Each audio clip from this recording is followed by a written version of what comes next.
Price the lord. Okay, ನಾವು ದೀಕ್ಷಾಸ್ಥಾನದ ಬಗ್ಗೆ ನಾವು ತಿಳ್ಕೊಳ್ತಾ ಇದ್ದೋ. ದೀಕ್ಷಾಸ್ಥಾನ ಭಾಗ 8 9 ಬ್ರದರ್. 9. Praise the Lord. ದೀಕ್ಷಾಸ್ಥಾನ ಭಾಗ 9. ಓಕೆ, ನಿನ್ನೆ ನಾವು ಒಂದು ವಿಷಯದ ಬಗ್ಗೆ ನಾವು ತಿಳ್ಕೊಂಡು, ಏನು ನಮ್ಮ ಆಲೋಚನೆ ಬೇರೆ, ದೇವರ ಆಲೋಚನೆನೇ ಬೇರೆ. ನಮ್ಮ ಆಲೋಚನೆ ಬೇರೆ, ದೇವರ ಆಲೋಚನೆ ಬೇರೆ.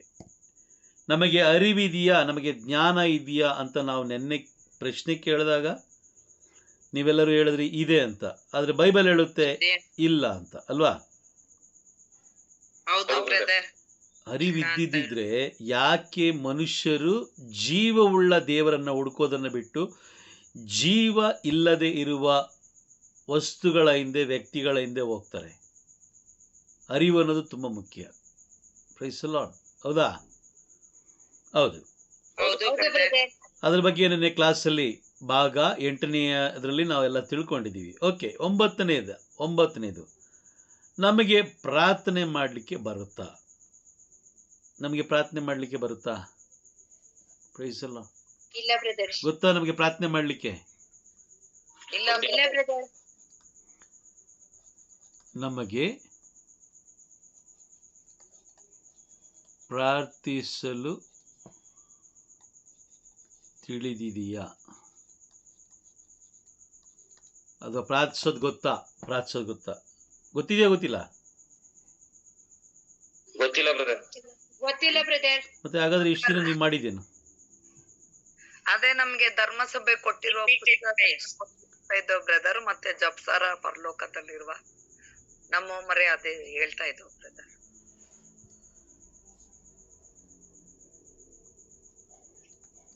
ಹುಟ್ಟಿದಾಗಲೂ ಒಂದೇ ಪ್ರಾರ್ಥನೆ.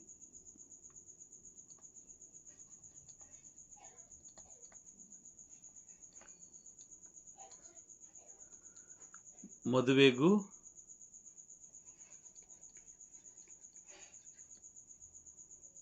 ಒಂದೇ ಪ್ರಾರ್ಥನೆ.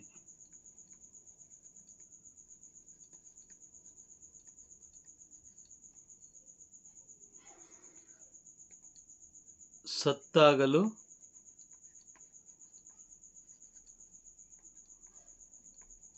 ಒಂದೇ ಪ್ರಾರ್ಥನೆ.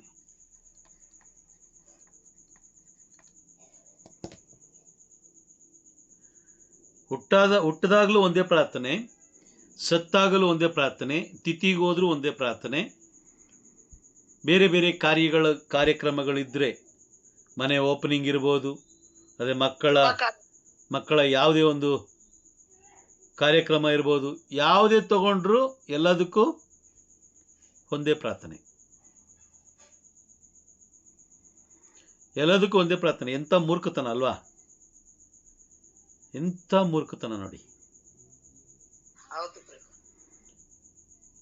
ಬ್ರದರ್, ಅದು ಹುಟ್ಟಿದಾಗಲೂ ಅಂದ್ರೆ ಹುಟ್ಟಿದಾಗಲೂ ಬರ್ತ್ಡೇ, ಹುಟ್ಟಿದಾಗಲೂ ಒಂದೇ ಪ್ರಾರ್ಥನೆ, ಮದುವೆಯಲ್ಲೂ ಒಂದೇ ಪ್ರಾರ್ಥನೆ, ಸತ್ತ ಶವದ ಮುಂದೆನೂ ಒಂದೇ ಪ್ರಾರ್ಥನೆ, ಬೇರೆ ಬೇರೆ ಕಾರ್ಯಕ್ರಮಗಳು ನಡಿಬೇಕಾದ್ರೂ ಒಂದೇ ಪ್ರಾರ್ಥನೆ. ಬಟ್ ಅದು ಪ್ರಾರ್ಥನೆ ಅಲ್ಲ. ಮಾನವ ನಿರ್ಮಿತ ಪ್ರಾರ್ಥನೆ ಅಲ್ಲ. ಮಾನವ ನಿರ್ಮಿತ ಪ್ರಾರ್ಥನೆ ನೀವು ಮಾಡಿದ್ರೆ ದೇವರು ಕೇಳೋದಿಲ್ಲ. ಉದಾಹರಣೆಗೆ, ಒಂದು ಸಂತರ ಬಳಿ ನೀವು ಪ್ರಾರ್ಥಿಸ್ತಾ ಇದ್ದೀರಾ. ಓಕೆ, ಒಂದು ಸಂತರ ಬಳಿ ನೀವು ಪ್ರಾರ್ಥಿಸ್ತಾ ಇದ್ದೀರಾ ಅಂತ ತಿಳ್ಕೊಳ್ಳೋಣ. ಸಂತರ ಬಳಿ ನೀವು ಪ್ರಾರ್ಥಿಸ್ತಾ ಇದ್ದೀರಾ. ಸಂತರ ಬಳಿ ಪ್ರಾರ್ಥಿಸಿದಾಗ ನಿಮಗೆ 10% ಮಾತ್ರ ನೀವು ದೇವರು ನಿಮಗೆ ಏನು ಮಾಡ್ತಾರೆ? ಆಶೀರ್ವಾದ. 10% ಮಾತ್ರ ಆಶೀರ್ವಾದ. ಕಾರಣ ಏನು ಗೊತ್ತಾ? ನಿಮ್ಮನ್ನು ನೋಡಿ ಅಲ್ಲ, ಇವ್ರನ್ನ ನೋಡಿ. ಯಾಕೆ? ಇವರು ದೇವರಿಗೆ ಬಲು ಪ್ರಿಯವಾಗಿ ಪ್ರಿಯವಾದವರು. ಇವ್ರನ್ನ ನೋಡಿ ನಿಮಗೆ 10% ಕೊಡ್ಬೋದು ಅಥವಾ 5% ಕೊಡ್ಬೋದು. ಆದರೆ ಯಾವಾಗ ನೀವು ವಾಗ್ದಾನಗಳನ್ನು ಹಿಡಿದು, ಅಂದರೆ ಬೈಬಲ್, ಯಾವಾಗ ನೀವು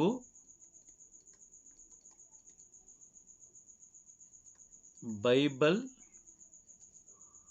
ವಾಗ್ದಾನಗಳು,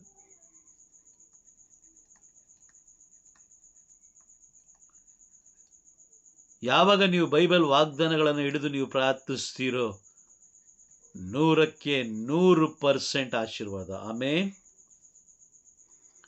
ಆಮೆನ್. ಆಮೇನ್.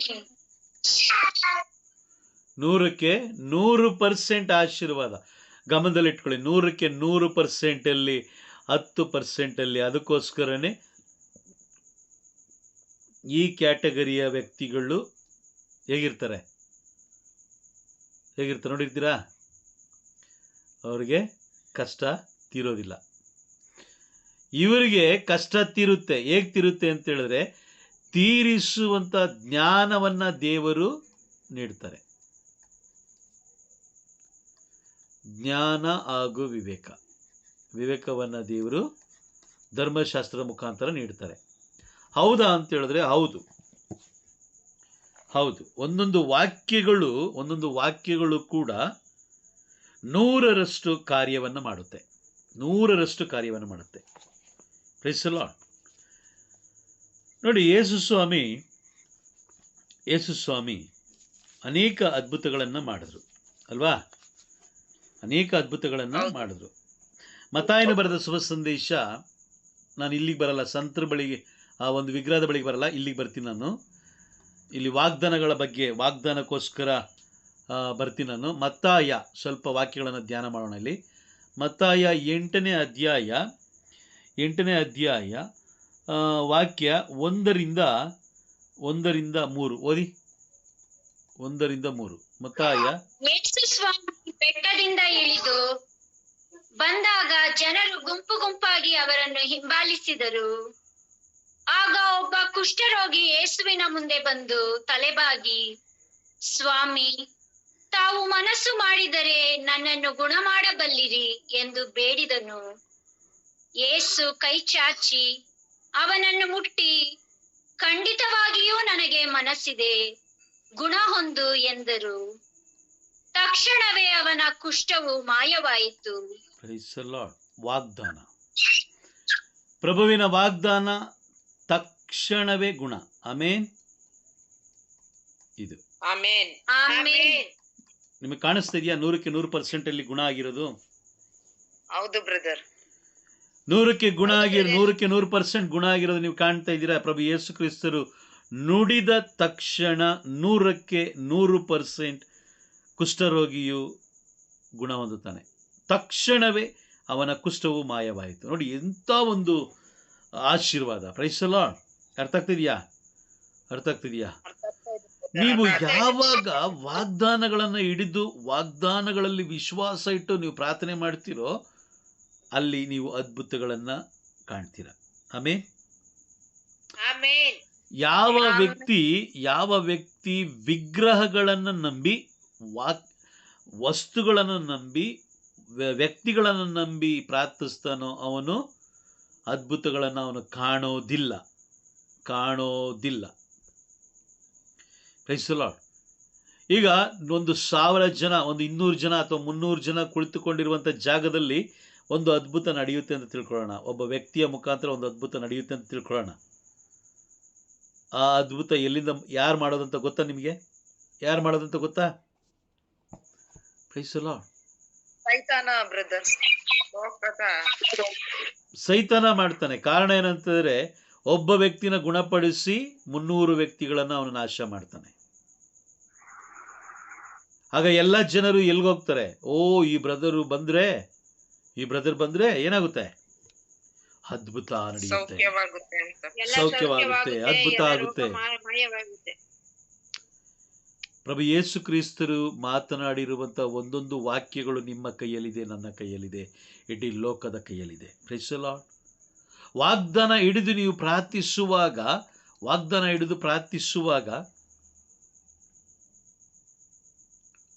ನೀವು 100ಕ್ಕೆ 100% ಅದ್ಭುತಗಳನ್ನು ನೀವು ಕಾಣ್ತೀರಾ.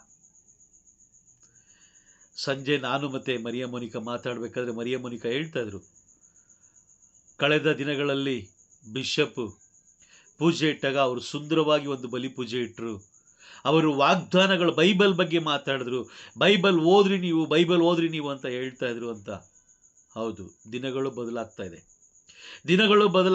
ಆ ದಿನಗಳಲ್ಲಿ ಎಲ್ಲೋ ಒಬ್ಬರೋ ಇಬ್ಬರೋ ಬೋಧಕರಿದ್ದರು. ಅವರು ಏನು ಹೇಳ್ತಿದ್ರೋ ಜನರು ಅದನ್ನು ನಂಬ್ತಾ ಇದ್ರು. ಆದರೆ ಈ ದಿನಗಳಲ್ಲಿ ಆ ರೀತಿಯಲ್ಲ.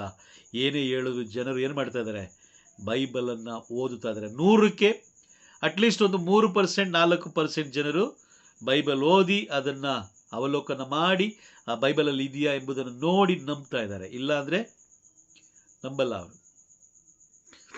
100ಕ್ಕೆ 100% ಜನರು ಪರಿವರ್ತನೆ ಹೊಂದುತ್ತಾರೆ ಅಂದರೆ ಖಂಡಿತವಾಗಲೂ ಸಾಧ್ಯ ಇಲ್ಲ.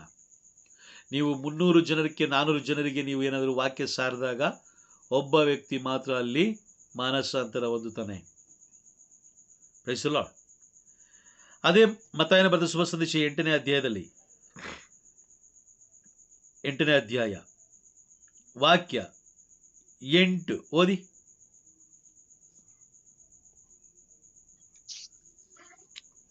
ಅದಕ್ಕೆ ಆ ಶತಾಧಿಪತಿ, ಪ್ರಭುವೇ, ತಾವು ನನ್ನ ಮನೆಗೆ ಬರುವಷ್ಟು ಯೋಗ್ಯತೆ ನನಗಿಲ್ಲ. ತಾವು ಒಂದೇ ಒಂದು ಮಾತು ಹೇಳಿದರೆ ಸಾಕು, ನನ್ನ ಸೇವಕ ಸ್ವಸ್ಥನಾಗುವನು. ನನ್ನ ಸೇವಕ ಸ್ವಸ್ಥನಾಗುವನು ಅಲ್ವಾ? ಇದೇನಿದು? ಕೋರಿಕೆ.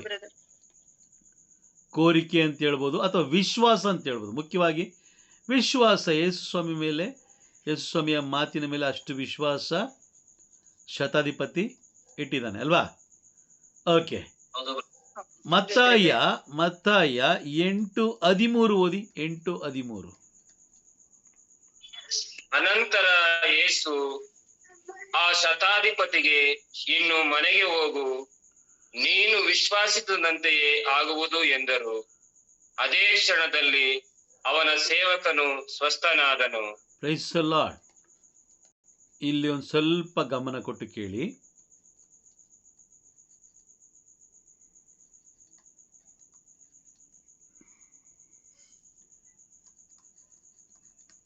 ಓಕೆ.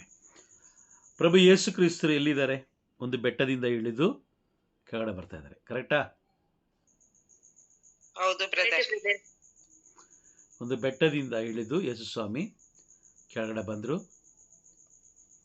ಇಲ್ಲೆಲ್ಲ ಜನರು, ಕ್ರೌಡ್, ತುಂಬ ಕ್ರೌಡ್ ಇದೆ, ತುಂಬ ಕ್ರೌಡ್. ಎಲ್ಲ ಜನರು ಇಲ್ಲಿ ಮುತ್ಕೊಂಡಿದ್ದಾರೆ.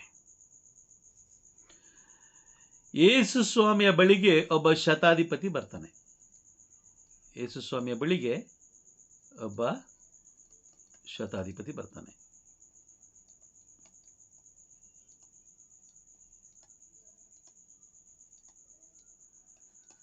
ಯಾರಿಗೋಸ್ಕರ ಬರ್ತಾನೆ? ಸೇವಕನಿಗಾಗಿ ಬರ್ತಾನೆ. ಸೇವಕನಿಗೋಸ್ಕರ. ಸೇವಕ ಜೊತೆಲಿದ್ನ? ಇಲ್ಲ, ಮನೆಯಲ್ಲಿದ್ದ ಬ್ರದರ್. ಸೇವಕ ಎಲ್ಲಿದ್ದ? ಮನೆಯಲ್ಲಿದ್ದ ಅಲ್ವಾ? ಪಾರ್ಶ್ವವಾಯಿ. ಕರೆಕ್ಟಾ? ಎಲ್ಲಿದ್ದ ಅವನು? ಮನೇಲಿದ್ದ. ಗೊತ್ತಿಲ್ಲ ಅವನ ಮನೆಗೂ ಯೇಸು ಸ್ವಾಮಿ ಇದ್ದಂಥ ಜಾಗಕ್ಕೂ ಎಷ್ಟು ಕಿಲೋಮೀಟರ್ ಅಂತ ಗೊತ್ತಿಲ್ಲ. ಡಿಸ್ಟೆನ್ಸು ಗೊತ್ತಿಲ್ಲ. ಗೊತ್ತಿದೆಯಾ? ಓಕೆ. ರೋಗಿ ಎಲ್ಲಿದ್ದಾನೆ? ಮನೇಲಿದ್ದಾನೆ. ರೋಗಿ ಮನೇಲಿದ್ದಾನೆ. ಶತಾಧಿಪತಿ ಒಂದು ಬೆಟ್ಟದ ಕೆಳಗಡೆ ಯೇಸು ಸ್ವಾಮಿ ಹತ್ರ ಕೇಳ್ತಾ ಇದ್ದಾನೆ. ಹೇಗೆ ಕೇಳ್ತಾ ಇದ್ದಾನೆ? ವಿಶ್ವಾಸದಿಂದ ಕೇಳ್ತಾ ಇದ್ದಾನೆ. ವಿಶ್ವಾಸ, ನಂಬಿಕೆಯಿಂದ ಕೇಳ್ತಾ ಇದ್ದಾನೆ. ಯೇಸು ಸ್ವಾಮಿ ಇಲ್ಲಿದ್ಕೊಂಡು ಹೇಳ್ತಾ ಇದ್ದಾರೆ. ಏನು ಹೇಳ್ತಾರೆ? ಶತಾಧಿಪತಿಗೆ, ಇನ್ನು ನೀನು ಮನೆಗೆ ಹೋಗು, ನೀನು ವಿಶ್ವಾಸಿಸಿದಂತೆಯೇ ಆಗುವುದು ಎಂದರು. ನೋಡಿ, ಇಲ್ಲಿ ನುಡಿದ ತಕ್ಷಣ ಸಾವಿರಾರು ಕಿಲೋಮೀಟರ್ ದೂರದಲ್ಲಿರುವಂತಹ ರೋಗಿ 100% ಸೌಖ್ಯ.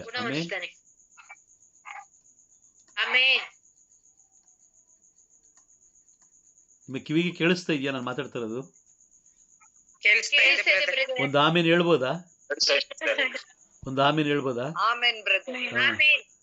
ಆಮೆನ್. ಒಂದು ತಿಳ್ಕೊಳ್ಳಿ, ಕ್ರೈಸ್ತರಾಗೇ ಇರಬೇಕು. ರೋಮನ್ ಕಥೋಲಿಕರು ಮುಖ್ಯವಾಗಿ ಅವಿವೇಕಿಗಳಂತೆ ನಡ್ಕೊಳ್ಬಾರ್ದು. ವಾಗ್ದಾನಗಳನ್ನು ನಾವು ಅಂಗೀಕಾರ ಮಾಡ್ಕೊಳ್ಬೇಕು.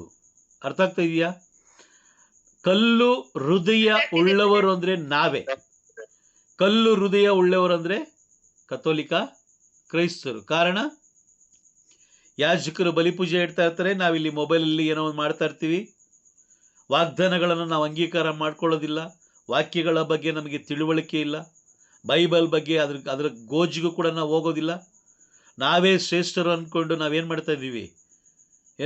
ಫರಿಸಾಯನಂತೆ ನಮ್ಮನ್ನೇ ನಾವು ಹೆಚ್ಚಿಸ್ಕೊಳ್ತಾ ಇದ್ದೀವಿ. ನರಕಕ್ಕೆ ನೇರವಾಗಿ ಹೋಗ್ತಾ ಇದ್ದೀವಿ. ಹೌದಾ? Praise the lord. ಹೌದು. ವಾಗ್ದಾನಗಳನ್ನು ನೀವು ಎಷ್ಟೇ ಬ್ರಿಲಿಯಂಟ್ ಆಗಿರಿ, ನಿಮಗಿಂತ ಬ್ರಿಲಿಯಂಟ್ ಯಾರಿದ್ದಾರೆ? ಸೈತಾನ ಅಲ್ವಾ? ಹೌದು ಬ್ರದರ್. ವಾಗ್ದಾನಗಳನ್ನು ಬೈಬಲ್ ಕ್ಲಾಸಲ್ಲಿ ಕುಳಿತುಕೊಂಡಿರ್ಬೇಕಾದ್ರೆ ಅಥವಾ ನೀವು ದೇವಾಲಯದಲ್ಲಿ ಕುಳಿತುಕೊಂಡಿರ್ಬೇಕಾದ್ರೆ, ದೇವರ ವಾಕ್ಯ ಕೇಳಬೇಕಾದ್ರೆ ನೀವು ವಾಗ್ದಾನಗಳನ್ನು ಅಂಗೀಕಾರ ಮಾಡ್ಕೊಳ್ಬೇಕು. ಆಮೇನ್ ಅಂತ ಹೇಳಿ ಅಂಗೀಕಾರ ಮಾಡ್ಕೊಳ್ಬೇಕು. ಎಲ್ಲಿ ನಾವು ಬಾಯಿ ತೆಗಿಯಲ್ವೇ ಅಲ್ವಾ? ಬಾಯಿ ತೆಗಿಯೋರನ್ನ ನೋಡಿ ನಾವು ಹೇಳ್ತೀವಿ, ಓ ಅವರು ಅರ್ಚಾಡ್ತಾ ಇದ್ದಾರೆ, ಕೂಗಾಡ್ತಾರೆ, ಅವರು ಪ್ರೊಟೆಸ್ಟೆಂಟ್ಗಳು, ಅವ್ರು ಮಾಡೋದು ಸರಿಯಿಲ್ಲ, ನಾವು ಮಾಡೋದೇ ಕರೆಕ್ಟ್ ಇದೆ. ಯಾಕೆ? ನಮ್ಮ ಬಾಯಿ ಮುಚ್ಚಲ್ಪಟ್ಟಿದೆ. Praise the Lord. ಯೇಸು ಸ್ವಾಮಿ ಇದ್ದ ಜಾಗನೇ ಬೇರೆ, ರೋಗಿ ಇದ್ದ ಜಾಗನೇ ಬೇರೆ. ರೋಗಿಯ ಮೇಲೆ ಯೇಸು ಸ್ವಾಮಿ ಕೈ ಇಡಲಿಲ್ಲ, ಈ ರೋಗಿನ ಕಣ್ಣಾರೆ ನೋಡಲಿಲ್ಲ. ಆದರೆ ಒಂದೇ ಒಂದು ಮಾತು, ಒಂದೇ ಒಂದು ನುಡಿ ರೋಗಿಯನ್ನು 100% ಗುಣಪಡಿಸ್ತು. Price the lord. ಇದನ್ನು ಹೇಳ್ತಾರೆ ಪ್ರಾರ್ಥನೆ. ಪ್ರಾರ್ಥನೆ ಅನ್ನೋದು ಇದನ್ನು ಹೇಳೋದು ಪ್ರಾರ್ಥನೆ. ನೀನು ಹುಟ್ಟಿದಾಗಲೂ ಒಂದೇ ಪ್ರಾರ್ಥನೆ, ಸತ್ತಾಗಲೂ ಒಂದೇ ಪ್ರಾರ್ಥನೆ, ಶವದ ಮುಂದೆನೂ ಒಂದೇ ಪ್ರಾರ್ಥನೆ, ಎಲ್ಲ ಸ್ಥಳಗಳಲ್ಲಿ ಒಂದೇ ಪ್ರಾರ್ಥನೆ ನೀನು ಇಟ್ಕೊಂಡು ಕುಳಿತುಕೊಂಡೆ ಅಂತ ಹೇಳಿದ್ರೆ ನಿನಗೆ ಪ್ರಾರ್ಥನೆ ಮಾಡಲಿಕ್ಕೆ ಬರೋದಿಲ್ಲ. ಅದಕ್ಕೆ ಒಂದನ್ನು ಇಟ್ಕೊಂಡು ಕೂತಿದೀಯ. ಇಲ್ಲ ಬ್ರದರ್ ನನಗೆ ಬರುತ್ತೆ ಅಂತ ಹೇಳಿದ್ರೆ, ಆದರೆ ಬೈಬಲ್ ಹೇಳುತ್ತೆ ನಿನಗೆ ಪ್ರಾರ್ಥನೆ ಮಾಡಲಿಕ್ಕೆ ಬರೋದಿಲ್ಲ. ಉದಾಹರಣೆಗೆ ಇವತ್ತು ರಾತ್ರಿ ಊಟ ನಿಮಗೆ ಬೇಕು ಅಲ್ವಾ? ರಾತ್ರಿ ಊಟ ನಿಮಗೆ ಬೇಕು. ರಾತ್ರಿ ಊಟ ಮಾಡ್ತೀರಾ?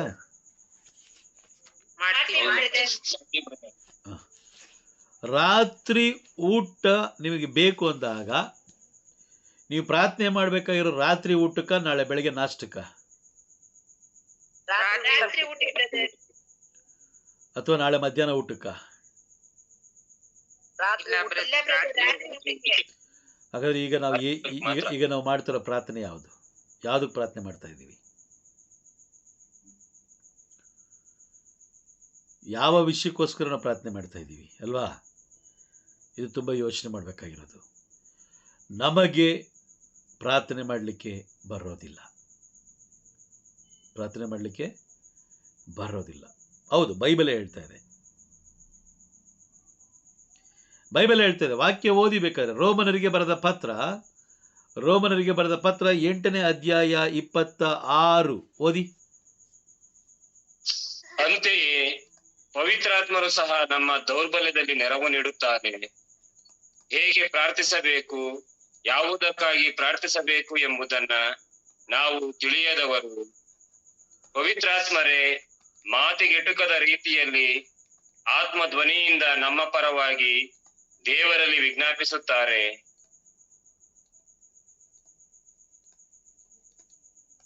ಪ್ರಾರ್ಥಿಸಲು ನಾವು ತಿಳಿಯದವರು.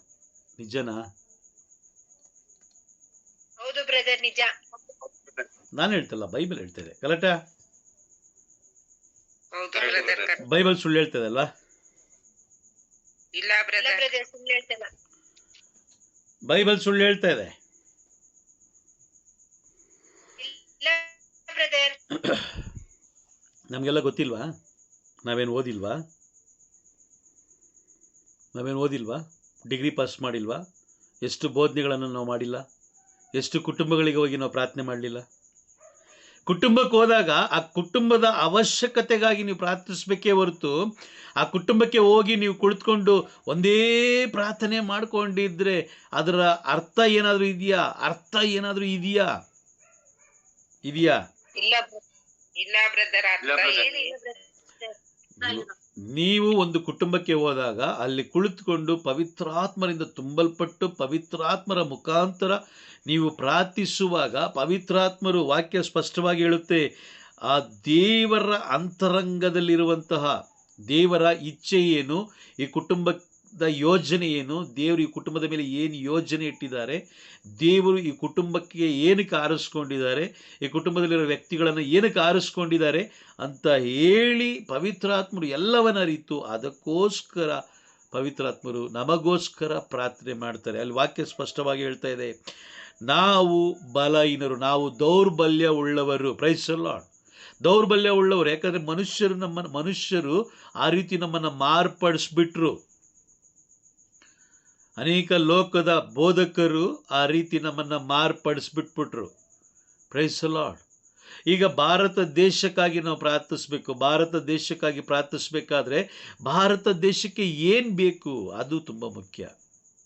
ಭಾರತ ದೇಶಕ್ಕೆ ಏನು ಬೇಕು? ಶಾಂತಿ ಬೇಕು, ಸಮಾಧಾನ ಬೇಕು, ಒಂದು ಸೌಹಾರ್ದ ಬೇಕು. ಅದೆಲ್ಲ ಏನು ಬೇಕು ಏನು ಬೇಡ ಎಲ್ಲವನ್ನ ಯಾರು ಅರ್ತಿದ್ದಾರೆ? ಪವಿತ್ರಾತ್ಮರು ಪವಿತ್ರಾತ್ಮರು ಬ್ರದರ್. ಪವಿತ್ರಾತ್ಮರಿಗೆ ನಿಮ್ಮ ಪ್ರಾರ್ಥನೆಯಲ್ಲಿ ಮೊದಲನೆಯ ಸ್ಥಾನ ಕೊಟ್ಟಾಗ ಅವರು ಆ ಪ್ರಾರ್ಥನೆಯನ್ನು ಮುನ್ನಡೆಸ್ತಾರೆ. ಇಲ್ಲಾಂದರೆ ಸುಮ್ಮನೆ ಕುಳಿತುಕೊಂಡು ನೀವೇನು ಹೇಳಿದ್ದೇ ಹೇಳ್ಕೊಂಡು ಮಾಡಿದ್ದೇ ಮಾಡ್ಕೊಂಡಿದ್ರೆ ಅದರಿಂದ ಯಾವುದೇ ರೀತಿಯಾದ ಪ್ರಯೋಜನ ಇಲ್ಲ. ಆ್ಯಸ್ ಪರ್ ಬೈಬಲ್, ಇದು ವೈಯಕ್ತಿಕವಾಗಿ ಹೇಳ್ತಿರೋದಲ್ಲ, ಆ್ಯಸ್ ಪರ್ ಬೈಬಲ್. ಈಗ ನಿಮಗೆ ಜ್ವರ ಬಂದಿದೆ.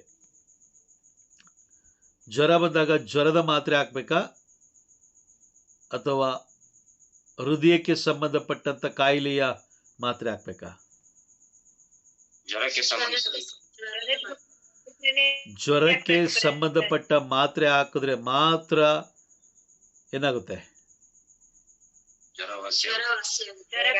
ಜ್ವರ ವಾಸಿ ಆಗುತ್ತೆ. ಮೊದಲು ನಾವು ಪ್ರಾರ್ಥನೆಗೆ ಕುಳಿತುಕೊಂಡಾಗ ನಮ್ಮನ್ನೇ ನಾವು ದೇವರ ಸಮ್ಮುಖದಲ್ಲಿ ತಗ್ಗಿಸಿಕೊಳ್ಬೇಕು. ದೇವರ ಮುಂಚಿತವಾಗಿ ಎಲ್ಲವನ್ನ ಇಂಚು ಇಂಚಾಗಿ ನಾವು ಈ ಲೋಕದಲ್ಲಿ ಹೇಗೆ ಜೀವಿಸಬೇಕು, ಹೇಗೆ ಜೀವಿಸಬಾರದು ಎಲ್ಲವನ್ನು ಬೈಬಲಲ್ಲೇ ನಮಗೆ ತಿಳಿಸ್ಕೊಟ್ಟಿದ್ದಾರೆ. ಹೇಗೆ ಪ್ರಾರ್ಥಿಸಬೇಕು ಅನ್ನೋದು ಕೂಡ ಪವಿತ್ರಾತ್ಮರು ಬರೆದಿಟ್ಟಿದ್ದಾರೆ. ಹೇಗೆ ಫರಿಸಾಯನು ಹಾಗೂ ಸುಂಕ ವಸೂಲಿಯವನಂತೆ ನಾವು ಪ್ರಾರ್ಥನೆಯಲ್ಲಿ ಇರಬೇಕು. ಫರಿಸಾಯ ಏನು ಮಾಡ್ದ? ಅವನ ಪ್ರಾರ್ಥನೆ ಹೇಗಿತ್ತು? Praise the lord. ತನ್ನನ್ನೇ ಅಹಂಕಾರದ ಪ್ರಾರ್ಥನೆ. ಅಹಂಕಾರದ ಪ್ರಾರ್ಥನೆ. ಕರೆಕ್ಟಾ? ಹೌದು ಬ್ರದರ್, ಕರೆಕ್ಟ್. ತನ್ನನ್ನೇ ಹೆಚ್ಚಿಸಿಕೊಂಡ ಪ್ರಾರ್ಥನೆ. ಅವನಿಗೆ ಮುಖ್ಯವಾಗಿ ಅವನಿಗೆ ಬೇಕಾಗಿದ್ದು ಪಾಪ ಕ್ಷಮೆ ಬೇಕು. ಅವನು ಪರಲೋಕ ಪ್ರವೇಶ ಮಾಡಬೇಕು. ಇವತ್ತು ನಾನು ವಾಕ್ಯ ಹಾಕಿದ್ದೆ, ಪಾಪಗಳನ್ನು ಮುಚ್ಚಿಟ್ಟುಕೊಳ್ಳುವವನಿಗೆ ಕ್ಷಮೆ ದೊರಕದು. ಒಪ್ಪಿಕೊಂಡರೆ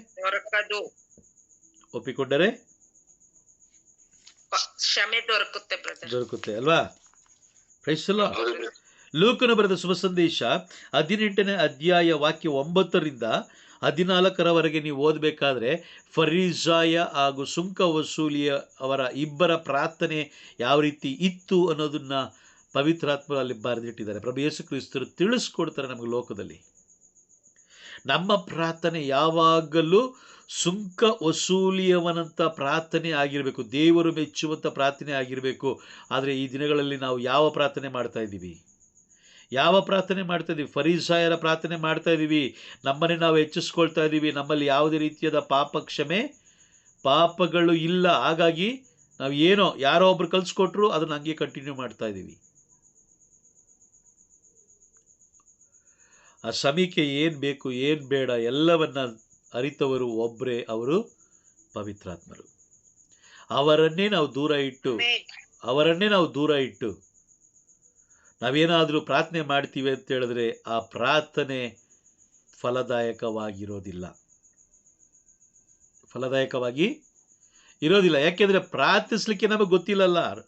ರೋಮರಿಗೆ ಬರೆದ ಪತ್ರ 8ನೇ ಅಧ್ಯಾಯ 26ನೇ ವಾಕ್ಯ ಹೇಳುತ್ತೆ, ಪ್ರಾರ್ಥಿಸಲು ತಿಳಿಯದವರು ನಾವು. ಪ್ರಾರ್ಥಿಸಲು ತಿಳಿಯದವರು. ಫರಿಸಾಯನ ಪ್ರಾರ್ಥನೆ ದೇವರು ಅಕ್ಸೆಪ್ಟ್ ಮಾಡಲಿಲ್ಲ. ಸುಂಕ ವಸೂಲಿಯವನ ಪ್ರಾರ್ಥನೆಯನ್ನು ದೇವರ ಅಂಗೀಕಾರ ಮಾಡಿಕೊಂಡ್ರು. ಸುಂಕ ವಸೂಲಿಯವ ನೋಡಿ, ಒಂದು ಬಲಿ ಕೊಡಲಿಲ್ಲ, ಕಾಣಿಕೆ ಕೊಡಲಿಲ್ಲ, ದೇವಾಲಯ ಕಟ್ಟಲಿಕ್ಕೆ ದುಡ್ಡು ಕೊಡಲಿಲ್ಲ, ದೇವಾಲಯಕ್ಕೆ ವಸ್ತುಗಳನ್ನು ಈಸ್ಕೊಳ್ಳಲಿಲ್ಲ, ಪರರಿಗೆ ಅವನು ಏನು ಇದು ದಾನ ಧರ್ಮ ಮಾಡಲಿಲ್ಲ. ಮೊದಲನೇದಾಗಿ ದೇವರು ಇಷ್ಟಪಡೋದೇನು? ತನ್ನನ್ನೇ ತಾನು ತಗ್ಗಿಸಿಕೊಳ್ಳುವವನನ್ನ ದೇವರು ಇಷ್ಟಪಡ್ತಾರೆ. ದೇವರು ಇಷ್ಟಪಡದಿರೋದೊಂದಿದೆ. ಏನದು? ಜ್ಞಾನೋಕ್ತಿಗಳ ಗ್ರಂಥ 6ನೇ ಅಧ್ಯಾಯ ವಾಕ್ಯ 16ರಿಂದ 19ನೆಯ ಮೊದಲನೆಯ ಒಂದು ವಾಕ್ಯ ಓದಿ. ಮೊದಲನೆಯ ಒಂದು ವಾಕ್ಯ, ಅಹಂಕಾರ ದೃಷ್ಟಿ ಇದೆಯಾ? ವಾಕ್ಯ ಇದೆಯಾ? ಜ್ಞಾನೋಕ್ತಿ 6ನೇ ಅಧ್ಯಾಯ ವಾಕ್ಯ 16ರಿಂದ 19ನೇ ವಾಕ್ಯದ ಒಳಗೆ ಅಲ್ಲಿರುವಂಥ ಮೊದಲನೆಯ ವಾಕ್ಯ ಯಾವುದು? ದೇವರು ಹಾಗೆ ಮಾಡುವಂಥದ್ದು, ದೇವರು ಖಂಡಿಸುವಂತಹ ಸ್ವಭಾವಗಳಲ್ಲಿದೆ. ಮೊದಲನೆಯದು ಅಹಂಕಾರ ದೃಷ್ಟಿ. ಫರಿಸಾಯ ಏನು ಮಾಡ್ದ? ತನ್ನನ್ನೇ ಅಹಂಕಾರದಿಂದ ಮಾತಾಡಲಿಕ್ಕೆ ಪ್ರಾರಂಭ ಮಾಡ್ದ. ನಾನು ಅವನಂತೆ ಅಲ್ಲ, ಅವನು ಕೊಳ್ಳೆಗಾರ, ಅವನು ಅನ್ಯಾಯಗಾರ, ಅವನು ವ್ಯಭಿಚಾರಿ, ನಾನು ಸುಂಕದ ಮನೆ ಅಂತಲ್ಲ, ನಾನು ಹಾಗಲ್ಲ, ನಾನು ಹೀಗಲ್ಲ ಅಂತ ಹೇಳಿ ಅವನೇನು ಮಾಡ್ದ? ತನ್ನನ್ನೇ ಹೆಚ್ಚಿಸಿಕೊಂಡು ತನ್ನನ್ನೇ ತಾನು ಹೆಚ್ಚಿಸಿಕೊಂಡು ಅಹಂಕಾರ ಪಟ್ಟ. Praise the lord. ಹೌದಾ? ಅಹಂಕಾರ ಪಟ್ಟ. ಆದರೆ ದೇವರು ಅವನನ್ನ ದ್ವೇಷಿಸಿದ್ರು. ಇವತ್ತು ಯಾಕೆ ನಮ್ಮ ಕುಟುಂಬಗಳಲ್ಲಿ ಶಾಂತಿ ಇಲ್ಲ? ಯಾಕೆ ನಮ್ಮ ಕುಟುಂಬಗಳಲ್ಲಿ ಸಮಾಧಾನ ಇಲ್ಲ? ಯಾಕೆ ನಮ್ಮ ಮಕ್ಕಳು ವಿವೇಕದಿಂದ ಜೀವಿಸ್ತಾ ಇಲ್ಲ? ಯಾಕೆ ನಮ್ಮ ಮಕ್ಕಳು ಪರಿಶುದ್ಧತೆಯಲ್ಲಿ ಜೀವಿಸ್ತಾ ಇಲ್ಲ? ಯಾಕೆ ನಮ್ಮ ಮಕ್ಕಳು ದೇವಾಲಯದಲ್ಲಿ ಅಷ್ಟು ಒಂದು ಅಹಂಕಾರವಾಗಿ ನಡ್ಕೊಳ್ತಾರಲ್ಲ? ಕಾರಣ ಏನು? ಕಾರಣ ಇಷ್ಟೇ. ಯಾಕೆಂದರೆ ನನ್ನ ಮಕ್ಕಳಿಗೆ ಏನು ಬೇಕೋ ಅದನ್ನು ನಾನು ಕೊಡಲಿಲ್ಲ. ಬೇಡವಾದ ಎಲ್ಲವನ್ನು ನಾನು ಕೊಡ್ತಾ ಹೋದೆ. Praise the lord. ಮಕ್ಕಳಿಗೆ ಏನು ಬೇಕಾಗಿತ್ತೋ ಅದನ್ನು ನಾನು ಕೊಡಲಿಲ್ಲ, ಬೇಡವಾದದ್ದು ಎಲ್ಲವನ್ನು ನಾನು ಕೊಡ್ತಾ ಹೋದೆ. ಹಾಗಾಗಿ ಮಕ್ಕಳು ಅಭಿಷೇಕವಾಗಿ ಬದುಕಲಿಲ್ಲ, ಕುಟುಂಬ ಅಭಿಷೇಕವಾಗಿ ಬದುಕಲಿಲ್ಲ. Praise the lord. ಅರ್ಥ ಆಗ್ತಾ ಇದೆಯಾ? ಆದರೆ ನೋಡಿ, ಸುಂಕ ವಸೂಲಿಯವನ ಪ್ರಾರ್ಥನೆಯನ್ನು ದೇವರು ಕೇಳಿದ್ರು. ಸುಂಕ ವಸೂಲಿ ಅಂತ ಹೇಳಿದ್ರೆ ಕಲೆಕ್ಷನ್ ಮಾಡುವಂಥವನು. ಬಡ್ಡಿ ಕಲೆಕ್ಷನ್ ಮಾಡೋದಿರ್ಬೋದು, ಅಥವಾ ಕಂದಾಯ ಕಲೆಕ್ಷನ್ ಮಾಡೋದಿರ್ಬೋದು, ಗೊತ್ತಿಲ್ಲ. ಕಲೆಕ್ಷನ್ ಮಾಡಬೇಕಾದ್ರೆ ಜನರು ಏನು ಮಾಡ್ತಾರೆ? ಉಗೀತಾರೆ ಅಲ್ವಾ? ಜಕ್ಕಾಯನ ಏನಂದ್ರು ನೋಡಿ, ಅದೊಂದು ವಾಕ್ಯ ಓದಿ. ಜಕ್ಕಾಯನನ್ನ ಅಲ್ಲಿರುವಂತಹ ಜನರು ನೋಡಿ ಏನಂತ ಹೇಳಿದ್ರು? ಅವನೊಬ್ಬ ನೋಡಿ ಪಾಪಿಷ್ಟ. 19 ಲೂಕ 19ನೇ ಅಧ್ಯಾಯ 7ನೇ ವಾಕ್ಯ ಓದಿ. ಇದನ್ನು ನೋಡಿದವರೆಲ್ಲರೂ ಯೇಸು ಪಾಪಿಷ್ಟನ ಮನೆಗೆ ಅತಿಥಿಯಾಗಿ ಹೋಗುತ್ತಿದ್ದಾರಲ್ಲ ಎಂದು ಗೊಣಗುಟ್ಟಿದರು. ನೋಡಿ, ಸುಂಕ ವಸೂಲಿಯವನ ಪಾಡ್ ನೋಡಿ. ಅವನು ಆ ಒಂದು ಆಡಳಿತ ವರ್ಗಕ್ಕೆ ಅವನು ಕಲೆಕ್ಷನ್ ಮಾಡ್ತಾ ಇದ್ದಾನೆ. ಆದರೆ ಜನರಿಂದ ಅವನು ತಿರಸ್ಕೃತವಾದವನು ಅಲ್ವಾ? Praise the lord. ಕರೆಕ್ಟಾ? ತಿರಸ್ಕೃತವಾದವನು. ಆದರೆ ಅವನ ಪ್ರಾರ್ಥನೆ ನೋಡಿ, ಅವನು ದೇವರ ಮುಂದೆ ಬಂದ ತಕ್ಷಣ ಅವನು ಹೇಳೋದು ಒಂದೇ, ಸುಂಕ ವಸೂಲಿ ದೂರದಲ್ಲಿ ನಿಂತು ತಲೆಯನ್ನು ಕೂಡ ಮೇಲೆ ಎತ್ತದೆ, ಓ ದೇವರೇ, ನಾನು ಪಾಪಿ. ವ್ಯತ್ಯಾಸ ಇಷ್ಟೇ. ಫರಿಸಾಯನಿಗೂ ಸುಂಕ ವಸೂಲಿನಿಗೂ ವ್ಯತ್ಯಾಸ ಇಷ್ಟೇ. ಫರಿಸಾಯನನ್ನ ಲೋಕವು ಅವನನ್ನ ಮುನ್ನಡೆಸ್ತಾ ಇತ್ತು. ಯಾವುದು? ಲೋಕ ಅವನನ್ನ ಮುನ್ನಡೆಸ್ತಾ ಇತ್ತು. ಸುಂಕ ವಸೂಲಿಯವನನ್ನ ಪವಿತ್ರಾತ್ಮರು ಮುನ್ನಡೆಸ್ತಾ ಇದ್ರು. ಆಮೇಲೆ ಸಿದ್ಧತೆ ಮಾಡೋದು ಏನು? ಒಪ್ಕೊಳ್ಳೋದು, ಪಾಪಗಳನ್ನ ಅರಿವಿಗೆ ತಂದು ಆ ಪಾಪಗಳಿಗೆ ಕ್ಷಮೆ ಬೇಡಿಸೋದು, ಆ ಪಾಪಗಳು ಮತ್ತೆ ನಾವು ಮಾಡದಿರೋ ಥರ, ಆ ಪಾಪಗಳನ್ನು ಮಾಡದಿರೋ ಥರ ಪವಿತ್ರಾತ್ಮರು ಏನು ಮಾಡ್ತಾರೆ? ಜ್ಞಾನದ ಮುಖಾಂತರ, ವಿವೇಕದ ಮುಖಾಂತರ ಮಾತಾಡ್ತಾರೆ.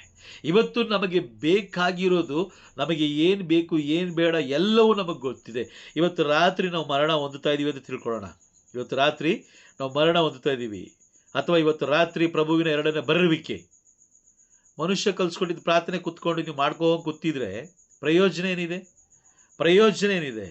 ನಮ್ಮ ಆ ಒಂದು ಸಮಯಕ್ಕೆ ಏನು ಬೇಕು ಏನು ಬೇಡ ಎಲ್ಲವನ್ನ ಪವಿತ್ರಾತ್ಮರು ಏನು ಮಾಡ್ತಾರೆ? ತಿಳಿಸ್ಕೊಡ್ತಾರೆ. ಅದಕ್ಕೆ ಅಲ್ಲಿ ಹೇಳೋದು 5 ಮಂದಿ ವಿವೇಕಿ ಹೆಂಗಸರು, 5 ಮಂದಿ ಅವಿವೇಕಿ ಹೆಂಗಸರು. ವಿವೇಕಿಗಳು ಏನು ಮಾಡ್ತಾರೆ? ಏನು ಬೇಕು ಏನು ಬೇಡ ನೋಡಿ, ಅವ್ರಿಗೆ ಚೆನ್ನಾಗಿ ಗೊತ್ತಿತ್ತು ಮದುಮಣಿಗೆ ಬರೋದು ಲೇಟ್ ಆಗ್ಬೋದು, ಇಲ್ಲ ಅಂತಲ್ಲ, ಆದರೆ ಎಣ್ಣೆ ಸ್ವಲ್ಪ ಜಾಸ್ತಿ ಇಟ್ಕೊಳ್ಳೋಣ, ಏನು ಅದರಲ್ಲಿ ಏನು ತಪ್ಪಿದೆ ಅಲ್ವಾ? ಜಾಸ್ತಿ ಇಟ್ಕೊಳ್ಳೋದ್ರಲ್ಲಿ ತಪ್ಪೇನಿದೆ? ಅವ್ರು ಬರ್ಬೋದು, ಲೇಟಾಗಿ ಬರ್ಬೋದು, ಬಂದಾಗ ನಾವು ಸಿದ್ಧರಾಗಿರೋಣ. ಆದರೆ ಅವಿವೇಕಿಗಳೇನು ಮಾಡಿದ್ರು? ಅಹಂಕಾರ ದೃಷ್ಟಿ ಅವ್ರಿಗೆ. ಏನು? ನನಗೆ ಗೊತ್ತಿಲ್ದಿರೋದ? ನಾನು ಎಷ್ಟು ಪ್ರಾರ್ಥನೆ ಮಾಡಿಲ್ಲ, ಅಲ್ವಾ? ಎಷ್ಟು ಕುಟುಂಬಗಳಿಗೆ ಹೋಗಿ ನಾನು ಪ್ರಾರ್ಥನೆ ಮಾಡಲಿಲ್ಲ. ಅಯ್ಯೋ, 100 500 1000 ಮಾಡಿದ್ದೀನಿ. Praise the lord. ಅದು ಅವಿವೇಕಿತನ. ಅವಿವೇಕಿಗಳು ಅವರೇ. ಯಾಕೆ? ಎಣ್ಣೆ ಇಲ್ಲ ಅವ್ರಿಗೆ. ಅರ್ಥ ಆಯ್ತಾ? Praise the lord. ನೋಡಿ ಇಲ್ಲಿ ಬರೀತೀನಿ ನೋಡಿ, ಇದೇನಿದು? ದೀಪ ಅಲ್ವಾ? ಇದು ದೀಪ. ಇದು ದೀಪ. ಇದರಲ್ಲಿ ನೀವು ಎಣ್ಣೆ ಇಷ್ಟೇ ಇಡಬೇಕು ಅನ್ನೋ ಅವಶ್ಯಕತೆ ಇಲ್ಲ. ಇದೊಂದು ಡ್ರಮ್ ಅಂತ ತಿಳ್ಕೊಳ್ಳೋಣ. ಇದೊಂದು ಡ್ರಮ್ಮು. Price the lord. ಇದರಲ್ಲಿ ಎಣ್ಣೆ ಇಷ್ಟೇ ಇಡಬೇಕು ಅನ್ನೋದು ಏನಿಲ್ಲ. ಇಲ್ಲಿ ಎಣ್ಣೆ ಫುಲ್ ಇದೆ ಅಂತ ತಿಳ್ಕೊಳ್ಳೋಣ. ಇದರಲ್ಲಿ ಇದು ಉರಿತಾ ಇದೆ. ಎಣ್ಣೆ ಇಷ್ಟೇ ಇದ್ರೆ ಇದು ಖಾಲಿಯಾಗಿದ ತಕ್ಷಣ ನಾವೇನ್ ಮಾಡ್ತೀವಿ? ಹಾಕ್ತೀವಿ ಅಲ್ವಾ? ಅವಾಗ ಏನಾಗುತ್ತೆ? ಇದು ಖಾಲಿ ಆಗುತ್ತೆ. ಎಣ್ಣೆ ಪೂರ್ತಿ ಇದ್ರೆ ಮೊದಲಿದ್ದ ಎಣ್ಣೆ ಒಂದು ದಿನ ಉರಿದ್ರೆ ಪೂರ್ತಿ ಇರುವ ಎಣ್ಣೆ ಸುಮಾರು ಒಂದು 10 ದಿನ ಉರಿಬಹುದು ಅಲ್ವಾ? ಕರೆಕ್ಟಾ? Praise the lord. ನಾವು ದೀಪ ಮತ್ತೆ ಎಣ್ಣೆ ಅಂತ ಹೇಳಿದ್ರೆ ನಮ್ಗೆ ಅರ್ಥ ಆಗಲ್ಲ. ಲೋಕದ ದೃಷ್ಟಿಯಿಂದ ನೋಡಿದ್ರೆ ಅರ್ಥ ಆಗಲ್ಲ. ಎಣ್ಣೆನ ಏನ್ ಎಣ್ಣೆ ಅಂತಾರೆ. ಆದರೆ ಬೈಬಲ್ ದೃಷ್ಟಿಯಲ್ಲಿ ನಾವು ನೋಡ್ತಾ ಹೋದ್ರೆ ಎಣ್ಣೆ ಅಂದರೆ ದೇವರ ಜೀವವುಳ್ಳ ವಾಕ್ಯಗಳು. ದೇವರ ಜೀವವುಳ್ಳ ವಾಕ್ಯ. ದೀಪ ಅಂತ ಹೇಳಿದ್ರೆ ಪ್ರಭು ಯೇಸು ಕ್ರಿಸ್ತರು ಅಲ್ವಾ? ಪ್ರಭು ಯೇಸು ಕ್ರಿಸ್ತರು. ಹೌದು ಬ್ರದರ್. ಪ್ರಭು ಯೇಸು. Praise the lord. ನಿಮಗೆ ಇವರು ಒಬ್ಬರೇ, ಇವರೇನು ಬದಲಾಗಲ್ಲ. ಇವರು ಬದಲಾಗಲ್ಲ. ನೆನ್ನೆ ಹೇಗಿದ್ರು ಇವಾಗಲೂ ಹಾಗೆ ಇರ್ತಾರೆ, ಮುಂದೆನೂ ಹಾಗೆ ಇರ್ತಾರೆ. ಪ್ರಭು ಯೇಸು ಕ್ರಿಸ್ತರು ಒಬ್ಬರೇ. ಅದು ದೀಪ. ಎಣ್ಣೆ ಆಗಲ್ಲ. ಎಣ್ಣೆ ನಿಮಗೆ ಇನ್ನೂ ಜಾಸ್ತಿ ಇರಬೇಕು. ಈಗ ಒಂದು ದಿನಕ್ಕೆ ಸ್ವಲ್ಪ ಇಟ್ಕೊಂಡ್ರೆ 100 ದಿನಕ್ಕೆ ಇಷ್ಟು ಅಂತ ತಿಳ್ಕೊಳ್ಳೋಣ. ಓಕೆ, 10 ದಿನಕ್ಕೆ 100 ದಿನಕ್ಕಾದರೆ ಎಷ್ಟು ಇಡಬೇಕು? ಇದೇ ಥರ 10 ಇರಬೇಕಲ್ವಾ? 3 ಪಟ್ಟು ಜಾಸ್ತಿ ಇರಬೇಕು ಬ್ರದರ್. 10 × 10 ಕ್ಯಾನ್ ಎಕ್ಸ್ಟ್ರಾ ಇರಬೇಕು. ಕರೆಕ್ಟಾ? ಹೌದು brother. Praise the lord. Okay, 200 ದಿನ ಅಂದರೆ 20 ಕ್ಯಾನ್ ಅಲ್ವಾ? 20 ಪಟ್ಟು ಜಾಸ್ತಿ. ಅದೇನಾಗುತ್ತೆ? ಜಾಸ್ತಿ ಆಗ್ತಾ ಹೋಗುತ್ತೆ. ಅಂದ್ರೆ ಯಾವ್ದು ಜಾಸ್ತಿ ಆಗುತ್ತಾ ಹೋಗುತ್ತೆ? ದೇವರ ಜೀವವುಳ್ಳ ವಾಕ್ಯಗಳು ನಿಮ್ಮಲ್ಲಿ ತುಂಬಲ್ಪಡ್ತಾ ಇರಬೇಕು. ಹೆಚ್ಚುತ್ತಾ ಹೋಗ್ಬೇಕು. ಆಗ ಹೆಚ್ಚಿದಾಗ ಈ ದೀಪ ಆರೋದಿಲ್ಲ. ಈ ದೀಪ ಏನಾಗಲ್ಲ? ಆರೋದಿಲ್ಲ.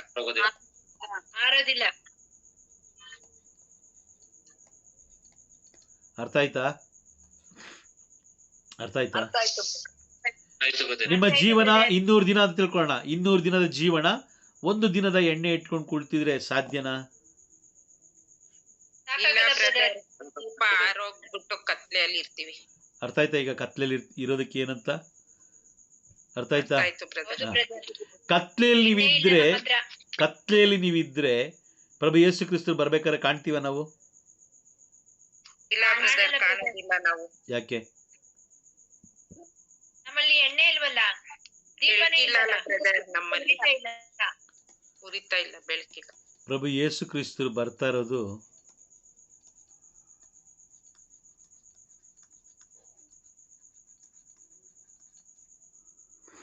ಮತ್ತೆ ರಿಟರ್ನ್ ಅವ್ರು ಬರ್ತಾ ಇರೋದು ತಮ್ಮನ್ನ ನಂಬಿ ನಂಬಿ ನಿರೀಕ್ಷಿಸಿರುವವರಿಗೆ ಜೀವೋದ್ಧಾರ ಕೊಡಲು. ತಮ್ಮನ್ನ ನಂಬಿ ನಿರೀಕ್ಷಿಸಿಕೊಂಡಿರುವವರಿಗೆ ಜೀವೋದ್ಧಾರವನ್ನಿಡಲು ಆ, ನೀಡಲು ನಂಬಿ ನಿರೀಕ್ಷಿಸುತ್ತಿರುವವರಿಗೆ ಜೀವೋದ್ಧಾರ ಕೊಡಲು. Praise the Lord. ಆ ಬೆಳಕಲ್ಲಿ ನೀವು ಈ ಬೆಳಕಲ್ಲಿ ನೀವು ಇರಬೇಕು. ಎಣ್ಣೆ ನಿಮ್ಮಲ್ಲಿ ಇದ್ದಾಗ ಇದು ದೀಪ ಆರೋದಿಲ್ಲ. ಆಗ ಪ್ರಭು ಯೇಸು ಕ್ರಿಸ್ತರು ಬರಬೇಕಾದ್ರೆ ನೀವು ಕಣ್ಣಿಗೆ ಕಾಣ್ತೀರಾ, ಕತ್ಲೆ ಆವರಿಸ್ಕೊಳ್ಳಲ್ಲ. ಕತ್ಲೆಯಲ್ಲಿ ನೀವು ಇರೋಕ್ಕೆ ಸಾಧ್ಯನೇ ಇಲ್ಲ, ಯಾಕಂದರೆ ಎಣ್ಣೆ ತುಂಬ ಇದೆ. ಹಾಗಾಗಿ ನೀವು ಆ ವ್ಯಕ್ತಿಗೆ ಯಾರಿಗೆ ಪ್ರಭು ಯೇಸು ಕ್ರಿಸ್ತರಿಗೆ ನೀವು ಕಾಣಿಸ್ಕೊಳ್ತೀರಾ.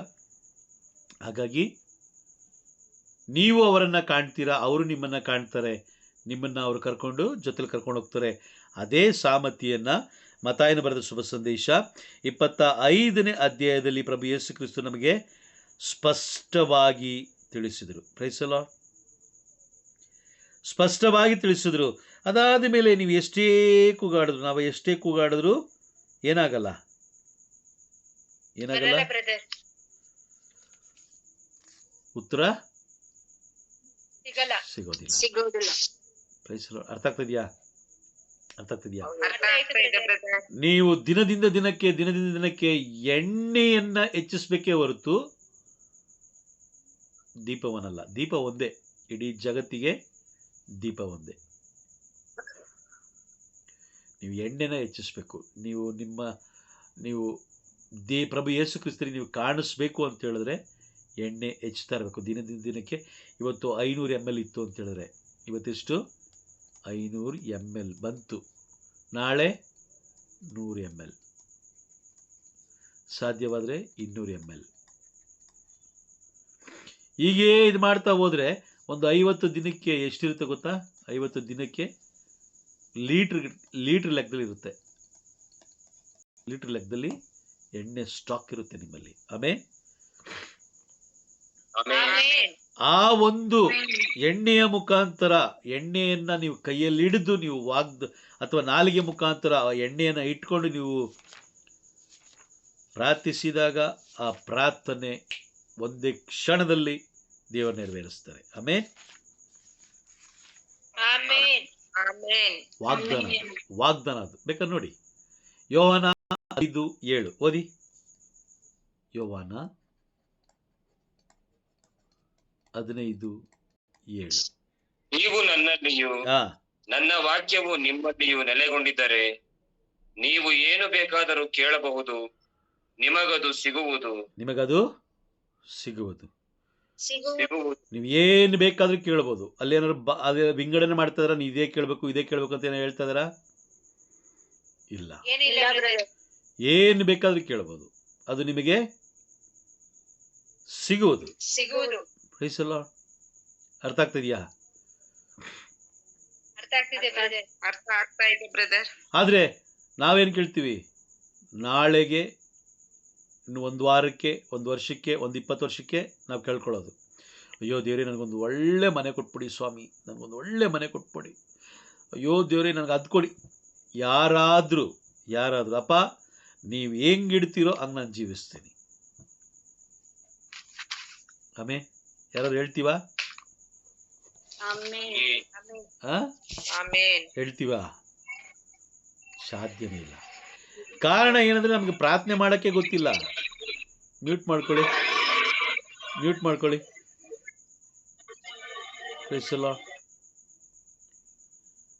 ನಮ್ಗೆ ಏನು ಮಾಡ್ಬೇಕು ಅನ್ನೋದೇ ನಮಗೆ ಗೊತ್ತಿಲ್ಲ. ಕಾರಣ ಏನು? ಕಾರಣ ಪವಿತ್ರಾತ್ಮರು ನಮ್ಮಲ್ಲಿ ಇಲ್ಲದೇ ಇರೋದು. ಪವಿತ್ರಾತ್ಮರು ನಮ್ಮಲ್ಲಿ ಇಲ್ಲದಿರೋದು, ಪವಿತ್ರಾತ್ಮರ ದೀಕ್ಷಾಸ್ಥಾನವನ್ನು ನಾವು ಪಡ್ಕೊಳ್ದಿರೋದು, ಪವಿತ್ರಾತ್ಮರನ್ನು ನಾವು ಅಂಗೀಕಾರ ಮಾಡಿಕೊಂಡು ಅವರು ನಮಗೆ ತಿಳಿಸುವಂತೆ ನಾವು ಜೀವಿಸದೇ ಇರೋದು. Praise the lord. ಅರ್ಥ ಆಗ್ತಾ ಇದೆಯಾ? ಅರ್ಥ ಆಗ್ತಿದ್ಯಾ? ಯಾವಾಗ ನೀವು ಪವಿತ್ರಾತ್ಮರೊಂದಿಗೆ ನೀವು ಜೀವಿಸ್ತಿರೋ, ಪ್ರತಿದಿನ ನೀವು ಪವಿತ್ರಾತ್ಮರ ಮುಖಾಂತರ ನೀವು ಜೀವಿಸುವಾಗ ಪವಿತ್ರಾತ್ಮರಿಗೆ ಚೆನ್ನಾಗಿ ಗೊತ್ತಿದೆ ತಮ್ಮ ಮಕ್ಕಳಿಗೆ ಏನು ಬೇಕು ಏನು ಬೇಡ ಎಲ್ಲವನ್ನು ಅವರು ಅರ್ತಿದ್ದಾರೆ. ಅದರಂತೆಯೇ ಅವರು ಮುನ್ನಡೆಸ್ತಾ ಹೋಗ್ತಾರೆ. ಆದರೆ ಪವಿತ್ರಾತ್ಮರೇ ಇಲ್ಲ ಅಂತ ಹೇಳಿದಾಗ ನಾವು ಮಾಡುವ ಎಲ್ಲ ಪ್ರಾರ್ಥನೆಗಳು ವ್ಯರ್ಥ. ಮಾಡುವ ಎಲ್ಲ ಪ್ರಾರ್ಥನೆಗಳು ವ್ಯರ್ಥ. ನೀವು ವಿಗ್ರಹದ ಮುಂದೆ ಕೂತ್ಕೊಂಡು 100 ಅಲ್ಲ 1000 ಹೇಳಿದ್ರು ಎಡಕ್ಕೂ ಬಲಕ್ಕೂ ಏನಾಗಲ್ಲ, ನೆರವೇರಲ್ಲ. ಚಲಿಸ್ಲಿಕ್ಕೆ ಒಂದು ಹೆಜ್ಜೆ ಎತ್ತಿಡಕ್ಕಾಗಲ್ಲ. ನೀವು 1000 ಮಾಡಿದ್ರಿ, 1000 ಅಲ್ಲ 2000 ಮಾಡಿದ್ರು ಒಂದೇ ಒಂದು ಹೆಜ್ಜೆ ಎತ್ತಿಡಕ್ಕಾಗಲ್ಲ. ಆದರೆ ಬೈಬಲ್ ಹೇಳುತ್ತೆ, ಯೋಹಾನ 15:7, ನೀವು ನನ್ನಲ್ಲಿಯೂ ನನ್ನ ವಾಕ್ಯಗಳು ನಿಮ್ಮಲ್ಲಿ ನೆಲೆಸಿದ್ರೆ ನೀವು ಏನು ಬೇಕಾದರೂ ಕೇಳ್ಬೋದು, ಅದು ನಿಮಗೆ ದೊರಕುವುದು, ಸಿಗುವುದು. Praise the lord. ಅದು ತುಂಬ ಮುಖ್ಯ. ಅದಕ್ಕೋಸ್ಕರನೇ ಮನುಷ್ಯ ಅವಿವೇಕಿಯಾಗಿ ಜೀವಿಸ್ತಾ ಇದ್ದಾನೆ. ವಿವೇಕಿ ಆದರೆ ಅವನು ಖಂಡಿತವಾಗಲೂ ಪವಿತ್ರಾತ್ಮರನ್ನ ಬಿಟ್ಟು ಅವನು ದೂರ ಹೋಗೋದಿಲ್ಲ. Praise the lord. ಅರ್ಥ ಆಯ್ತಾ? ಅರ್ಥ ಆಯ್ತಾ? ಎಲ್ಲರಿಗೂ ಅರ್ಥ ಆಯ್ತಾ? Praise the Lord. ಆಯ್ತು brother. Praise the Lord. Praise the lord.